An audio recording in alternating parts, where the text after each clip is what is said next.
Did you know there was a woman whose silent life gave rise to not one, but 3 saints? Her name was Ortolana of Assisi, and her faith transcended generations, transforming hearts and the course of Christian history. Mother of Saint Clare, Saint Agnes, and Beatrice, Ortolana was noble, a pilgrim, a visionary, and eventually a nun. Her life, though discreet, left an eternal mark. Ortolana was born in the 12th century, probably in Assisi, at the heart of the Holy Roman Empire. Of noble lineage, she married Favarone Offreduccio, Count of Sasso Rosso, around the year 1180. Together, they had at least 3 daughters, Clare, born in 1194, Agnes, and Beatrice. But her motherhood was far from ordinary. While pregnant with Clare, she prayed before a crucifix and heard a voice say, "You will give birth to a light that will illuminate the world."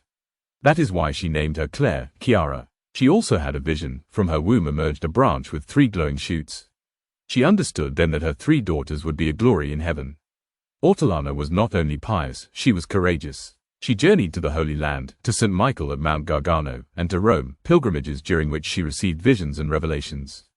In 1192, taking advantage of a truce granted by Saladin, she traveled to Jerusalem with her neighbor, Pacifica. In Sinai, their group was attacked by bandits. Ortolana invoked Saint Catherine Martyr, promising to name her first daughter after her if they survived. But in Jerusalem, another vision changed everything, and led her to break that promise.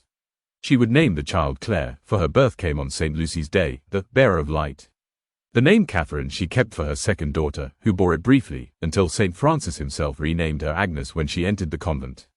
She was a woman of prayer and bold steps. During the uprising of Assisi against imperial rule, Ortolana and her family were exiled to Perugia.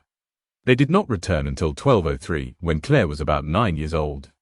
Ortolana's influence ran deep. At 18, Clare embraced the religious life. Her mother did not oppose her. Instead, she joined her daughter's new order years later, the Poor Ladies of San Damiano. Now widowed, Ortolana heard a Palm Sunday sermon, and understood that her place was in that same convent, where her daughter's holiness was blooming. She spent her final years in San Damiano, surrounded by prayer, poverty, and charity. One day, a mother brought her blind child to Saint Clare. Clare made the sign of the cross over him, and then sent him to Ortolana to do the same.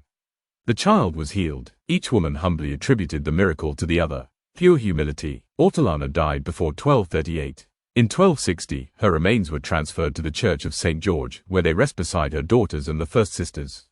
Ortolana wrote no rules. She founded no convents. She never preached in the squares. But her faith was fruitful. Her silent prayer planted the vocation of 3 saints. She was a mother, a disciple, a pilgrim, and in the end, a hidden seed that blossomed in God's garden.